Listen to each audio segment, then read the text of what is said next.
ডিম বর্তমানে 160 টাকা চলতেছে, 160 টাকা দিয়েই নিছি। বর্তমানে ডিমের দাম সিন্ডিকেটই বাড়াইতেছে, ঠিক আছে। আর সচরাচর ডিমের দামটা 160 টাকা, কিন্তু এটা সাধারণ মানুষের পক্ষে কেনাটা আগে সুলভ মূল্য ছিল, কারণ কম ছিল। আর এখন একটা ডিমের দাম 12 টাকার উপরে পড়ছে পিস। যেমন আমি 8 টাকাও ডিম কিনছি, এখন 12 টাকা দিয়েও কিনতেছি, 13 টাকাও কিনছি। তাহলে এখন এটা বেশি বেড়ে যেতেছে না একদম?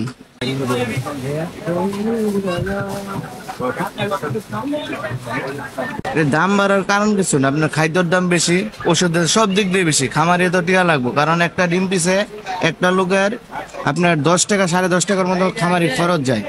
এরপরে দেখা গেছে এখন নিজের কর্মচারী রাখছে, ব্যবসা করতে করে তো লাভবানের দরকার আছে। আর এনে আপনার এই ডিমগুলা বাড়ার মূল্য তো এই সব ডিমগুলো হলো ভাঙ্গা, এই ছোট সব দিকটা বাছাই করে এনে, কিন্তু আপনার যারা গ্রাহক আছে তারা কিন্তু আমরা ছোটটা নেয় না, টাকাটা দেওয়া লাগে বড়টা, একটু ফুটা ভাঙ্গা নিব না, ফ্রেশ যেটা এটা। তখন এই কারণে একটু দাম বেশি, কারণ এরা যদি গড়ানে সবকিছু নিত তাহলে আর আপনার এত দেখা যাচ্ছে 160 টাকা আছে, আমরা 150 টাকা বেচতাম, আরো কম বেচতাম।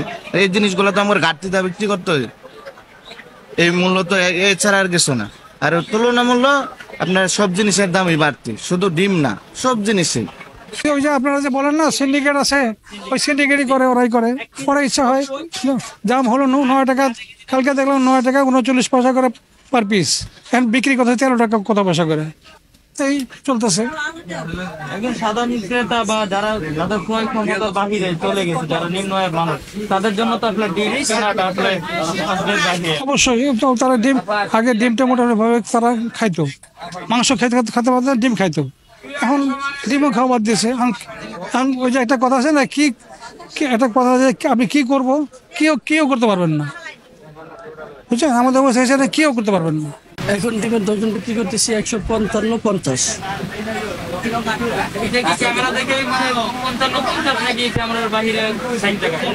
না না, ক্যামেরা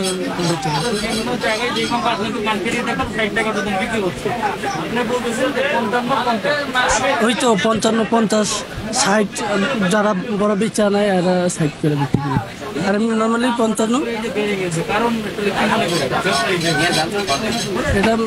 এটা খামারিরা বলে যে ওনারা যে মুরগির যে খাদ্য খাবার খাওয়ায়, এটার দাম বিক্রি হওয়ার জন্য ওনারা দাম বেশি দেয়, যার কারণে আমরাও বেশি দিয়ে কিনতে হয়, বেশি বিক্রি করতে হয়।